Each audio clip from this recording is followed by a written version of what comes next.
Jika kita melihat arah kebijakan Indonesia dalam beberapa tahun terakhir, ada satu pola yang cukup menarik. Negara tidak lagi bergerak melalui reformasi kecil yang bertahap. Sebaliknya, kita melihat peluncuran berbagai program besar secara bersamaan. Sebut saja makan bergizi gratis, 3 juta rumah per tahun, KDKMP, sekolah rakyat, kesehatan gratis, lumbung pangan nasional, program kampung nelayan. Jika kita melihatnya secara administratif, ini tampak seperti daftar program pembangunan. Tapi, jika kita melihatnya dari perspektif ekonomi pembangunan, fenomena ini mungkin menunjukkan sesuatu yang jauh lebih besar. Indonesia mungkin sedang melakukan big push pembangunan. Konsep big push pertama kali diperkenalkan oleh ekonom Paul Rosenstein-Roden pada tahun 1943. Ia mengamati bahwa banyak negara berkembang terjebak dalam kondisi yang disebut dengan low level equilibrium trap. Dalam kondisi ini, investasi kecil tidak cukup untuk mengubah struktur ekonomi. Kenapa? Karena sektor-sektor ekonomi saling bergantung satu dengan yang lainnya. Industri membutuhkan pasar, pasar membutuhkan pendapatan masyarakat, pendapatan membutuhkan produktivitas, dan produktivitas membutuhkan investasi.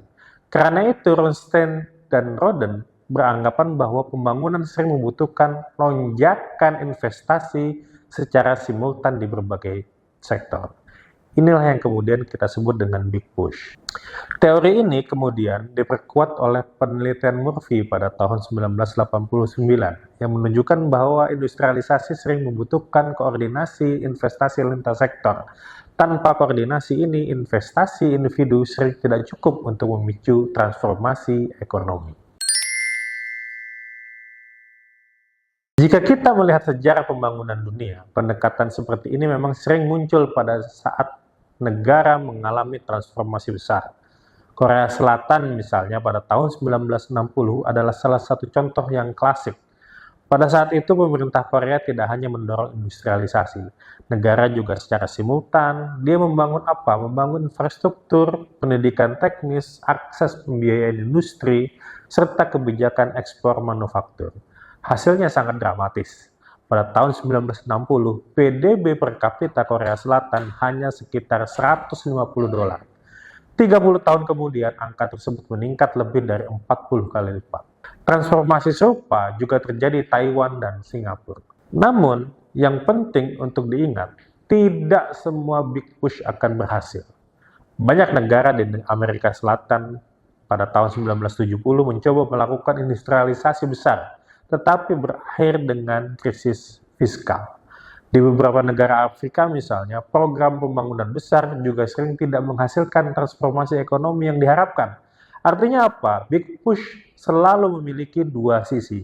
Ia bisa menjadi mesin transformasi, tetapi juga dia bisa menjadi sumber pemborosan kebijakan.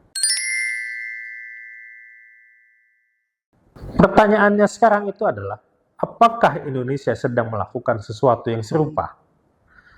Jika kita melihat berbagai program yang diluncurkan dalam beberapa tahun terakhir ini, jawabannya adalah mungkin iya. Negara melakukan intervensi simultan di berbagai sektor. Di sektor pangan ada program makan bergizi gratis dan lumbung pangan nasional. Di sektor perumahan ada target pembangunan 3 juta rumah per tahun. Di sektor ekonomi desa ada program Koperasi Desa Merah Putih. Di sektor sosial ada sekolah rakyat, cek kesehatan gratis. Jika program-program ini berjalan terkoordinasi, dampaknya bisa sangat besar. Program pangan misalnya dapat meningkatkan peningkatan produk dari pertanian. Program perumahan itu dapat mendorong sektor konstruksi dan penciptaan lapangan pekerjaan. Program kesehatan dan pendidikan itu dapat meningkatkan kualitas sumber daya manusia. Dalam teori pembangunan, sinergi seperti ini disebut complementary effect. Namun, efek ini hanya terjadi jika kebijakan berjalan sebagai sebuah sistem. Pertanyaan inilah yang mendorong Adidaya Institute melakukan sebuah riset nasional. Kami ingin memahami bagaimana para ahli di Indonesia itu membaca agenda pembangunan yang sedang berlangsung. Penelitian ini melibatkan 72 responden ahli di 12 kota di Indonesia yang berasal dari berbagai latar belakang. Ada akademisi, birokrat daerah, legislatif, pelaku usaha, tenaga kesehatan, aktivis sosial, dan juga media. Pendekatan ini digunakan dengan menggunakan Analytical Network Process atau ANP. Metode ini memungkinkan peneliti memetakan prioritas relatif dari 8 program quick wins yang kita sudah sebutkan tadi dalam sebuah sistem kebijakan.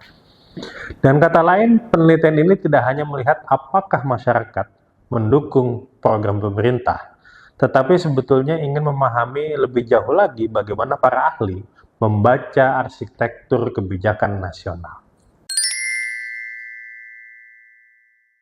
Salah satu temuan awal dari penelitian ini cukup menarik. Para ahli tidak melihat program pemerintah sebagai daftar proyek yang berdiri sendiri. Sebaliknya, mereka melihatnya sebagai sebuah arsitektur kebijakan nasional. Dalam arsitektur ini, setiap program memiliki fungsi yang berbeda-beda. Sebagian program berfungsi sebagai engine, yaitu untuk mendorong pertumbuhan ekonomi. Sebagian lain, dia berfungsi sebagai stabilizer, yaitu menjaga stabilitas sosial. Dan ada juga program yang berfungsi sebagai anchor atau jangkar, yaitu kebijakan yang memperkuat legitimasi politik dan kohesi sosial masyarakat. Pendekatan ini menunjukkan bahwa agenda pembangunan Indonesia sebenarnya memiliki struktur yang jauh lebih kompleks daripada yang sering terlihat dalam diskusi-diskusi publik. Jika kita melihat keseluruhan gambaran ini, satu hal yang menjadi cukup jelas. Indonesia sedang menjalankan program agenda pembangunan yang sangat ambisius, sebuah upaya untuk menggerakkan berbagai mesin pembangunan secara bersamaan. Namun dalam sejarah pembangunan dunia, Big Push itu selalu menghadirkan satu pertanyaan yang cukup mendasar. Apakah negara memiliki kapasitas institusional untuk menjalankannya? Karena pada akhirnya pembangunan bukan hanya soal merancang program yang baik. Pembangunan adalah soal bagaimana sebuah negara bisa untuk mengeksekusi kebijakan secara konsisten dan efektif.